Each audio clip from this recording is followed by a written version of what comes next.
Welcome to my channel. The Lost పోయిన Coin. నాణం. పోయిన నాణం. ఒక రద్దీగా ఉండే గ్రామ మార్కెట్లో అర్జున్ మరియు మీరా అనే ఇద్దరు స్నేహితులు కలిసి షాపింగ్ చేస్తున్నారు. అర్జున్ నేలపై మెరిసే వెండి నాణను కనుగొని ఉత్సాహంగా మీరాకు చూపిస్తాడు. దానితో స్వీట్లు కొనవచ్చని అతను సూచిస్తాడు. కానీ మీరా సంకోచించి దాని యజమానిని కనుగొనమని చెబుతుంది. అర్జున్ మరియు మీరా ఒక మర్రి చెట్టు కింద కూర్చుంటారు. ఎవరికీ తెలియదని కాబట్టి వారు నాణం ఉంచుకోవాలని అర్జున్ వాదిస్తాడు. మీరా అది తప్పు అని నొక్కి చెబుతుంది మరియు మార్కెట్ చుట్టూ అరగమని సూచిస్తుంది. అర్జున్ అయిష్టంగానే అంగీకరించాడు, కానీ నాణని రహస్యంగా జేబులో పెట్టుకుంటాడు. దానిని ఉంచాలని ప్లాన్ చేస్తాడు. మీరా నాణం పోగొట్టుకున్నారా అని విక్రేతలను అడుగుతూ అర్జున్ని తిరిగి మార్కెట్కి నడిపిస్తుంది. మందుల కోసం తన వద్ద ఉన్న ఏకైక నాణం పోగొట్టుకున్నానని లీలా అనే వృద్ధురాలు కన్నీరు మున్నీరుగా చెప్పింది. మీరా అర్జున్ను తట్టి లేపుతుంది. అతను అపరాధిగా కనిపిస్తున్నాడు, కానీ మౌనంగా ఉంటాడు. మీరా అతని అసౌకర్యాన్ని గమనించి అతను నాణం ఉంచాడని అనుమానిస్తుంది. మర్రి చెట్టు కిందకు తిరిగి మీరా అర్జున్తో తలపడుతుంది.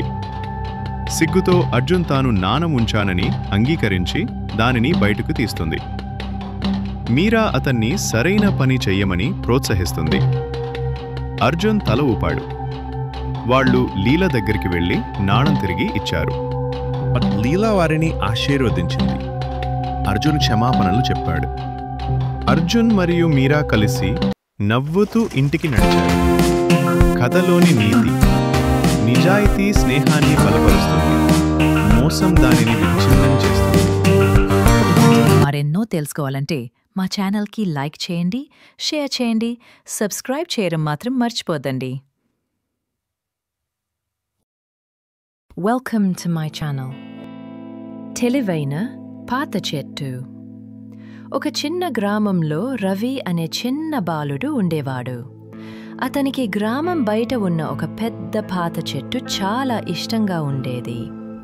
అతను ఆ చెట్టు చుట్టూ ఆడేవాడు, దానిమీదికి ఎక్కేవాడు, నీడలో విశ్రాంతి తీసుకునేవాడు. కాలం గడిచింది. రవి పెద్దవాడు అయ్యాడు. చెట్టు దగ్గరికి రావడం మానేశాడు. ఒకరోజు అతను తిరిగి వచ్చాడు. నాకు డబ్బు కావాలి అన్నాడు. చెట్టు మృదువుగా స్పందించింది.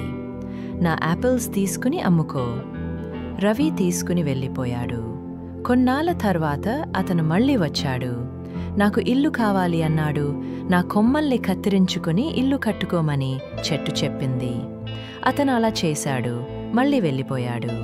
చివరికి వృద్ధుడయ్యాక రవి మళ్ళీ వచ్చాడు. నాకు ఇప్పుడు ఏమీ అవసరం లేదు, కేవలం విశ్రాంతి కావాలి అన్నాడు. చెట్టు సాంత్వనగా అన్నది, నా పొదిని స్టంప్ ఉపయోగించు, కూర్చొని విశ్రాంతి తీసుకో. రవి కూర్చున్నాడు, తృప్తిగా, శాంతిగా. ఈ కథ ద్వారా మనం తెలుసుకున్న నీతి ఏమిటంటే, ప్రకృతి ఎప్పుడూ మన కోసం త్యాగాలు చేస్తుంది. దాన్ని గౌరవించండి, ప్రేమించండి, అది అంతే అద్భుతమైనది. సత్యమైన స్నేహం కష్టకాలంలో తెలుసుకొనబడుతుంది. ఒక చల్లని గ్రామంలో పచ్చని పొలాలు, తాటి చెట్లు మధ్య ఇద్దరు స్నేహితులు రాజు, సోహన్ కలిసి నివసించేవారు. వారు ఎప్పుడూ కలిసే కనిపించేవారు. ఒకరోజు వారు సమీప అడవిలోకెళ్ళి కలుపు తీసుకురావాలని నిర్ణయించుకున్నారు. రాజు చెప్పాడు, భయపడవద్దు, మనం సూర్యాస్తమయానికి ముందే తిరిగి వస్తాం. వారు లోపలికి వెళ్లిన కొద్దీ ఒక్కసారిగా ఒక బలమైన ఎలుగుబంటి పొదల మధ్య నుండి వచ్చింది. ఇద్దరికీ భయం వేసింది. తక్కువ వెలుతురుతో అడవి, పొదల మధ్య నుండి ఎలుగుబంటి వస్తోంది. ఇద్దరు బాలురు భయంతో చూస్తున్నారు. సోహన్ వెంటనే ఒక చెట్టెక్కాడు. కాని రాజుకి చెట్టెక్కడం రాదు. ఆయన నేలపై పడుకుని ఊపిరి ఆపి చనిపోయినట్టు నటించాడు. ఎలుగుబంటి రాజును వాసి చూసి చనిపోయాడని భావించి వెళ్ళిపోయింది. ఎలుగుబంటి వెళ్లిన తరువాత సోహన్ కిందకు దిగాడు. సోహన్ అడిగాడు, ఏమైనా చెప్పిందా ఎలుగుబంటి? రాజు నవ్వుతూ అన్నాడు, నిజమైన స్నేహితుడు కష్టాల్లో వదలడు అని చెప్పింది. సోహన్ తలదించుకున్నాడు. నీతి: నిజమైన స్నేహితుడు కష్టకాలంలో తోడుగా ఉంటాడు. ఇలాంటివి మరెన్నో తెలుసుకోవాలంటే మా ఛానల్కి లైక్ చేయండి, షేర్ చేయండి, సబ్స్క్రైబ్ చేయడం మాత్రం మర్చిపోద్దండి. Welcome to my channel. The last letter. Ravi చిన్నప్పుడు అతని తల్లి లంచ్ బాక్స్లో ఎప్పుడూ చిన్న చీటీ పెడుతుండేది. బాగా తిను బాబూ, లేదా నిన్ను చూసి నాకు గర్వంగా ఉంది అనే మాటలతో. రవి పెద్దవాడయ్యాక పని, జీవితం బిజీగా మారాయి. నగరానికి వెళ్ళి అమ్మతో మాట్లాడే మాటలు కూడా తగ్గిపోయాయి. ఒకరోజు ఫోనొచ్చింది. అమ్మ ఇక లేరని. ఇంటికి వెళ్ళి అమ్మ అలమారలో ఒక చిన్న పెట్టె కనిపించింది. దానిలో వందలాది చీటీలున్నాయి. చిన్నప్పటినుండి ఆమె రాసిన ప్రతి చీటీ, చివరి చీటీ కూడా. కాని అది అతని చేతికి ఎప్పుడూ రాలేదు.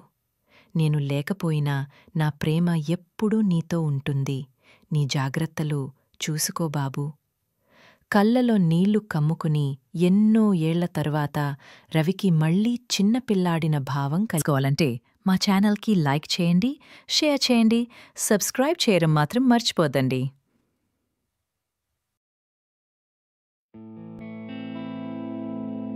Welcome to my channel. ఒక రాత్రి రాజా విక్రమార్కుడు మృతదేహమైన బేతాళుణ్ణి మోయటం ప్రారంభించాడు. ఆ సమయంలో బేతాళుడు మళ్లీ కథ చెబుతానన్నాడు. ఒక ఊర్లో 3 బ్రాహ్మణ యువకులు ఒకే అందమైన యువతిని ప్రేమించారు.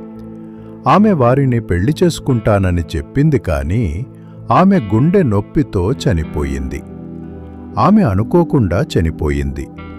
ఒక బ్రాహ్మణుడు శవం దగ్గర కూర్చుని ఏడిచాడు. ఇంకొకడు ఆమెకు తిరిగి జీవమిచ్చే మంత్రాన్ని శోధించాడు. మరొకడు శవాన్ని తగిన ప్రదేశానికి తీసుకెళ్లాడు. ఆ 3 సహాయంతో ఆమె తిరిగి బతికింది. బేతాళుడు అడిగాడు, ఈ 3లో ఎవరు ఆమెకు నిజమైన భార్య అర్హుడు? విక్రమార్కుడు అన్నాడు, ఆమెను రక్షించిన వాడే నిజమైన అర్హుడు. కేవలం కన్నీళ్లు లేదా శవాన్ని మోయడం కంటే జీవమివ్వడం గొప్పది. నీతి: కలిసి ఉన్న బుద్ధి, సహాయం మరియు శ్రద్ధ 3 వేర్వేరు విలువలు.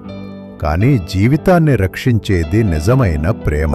ఇలాంటివి మరెన్నో తెలుసుకోవాలంటే మా ఛానల్కి లైక్ చేయండి, షేర్ చేయండి, సబ్స్క్రైబ్ చేయడం మాత్రం మర్చిపోద్దండి.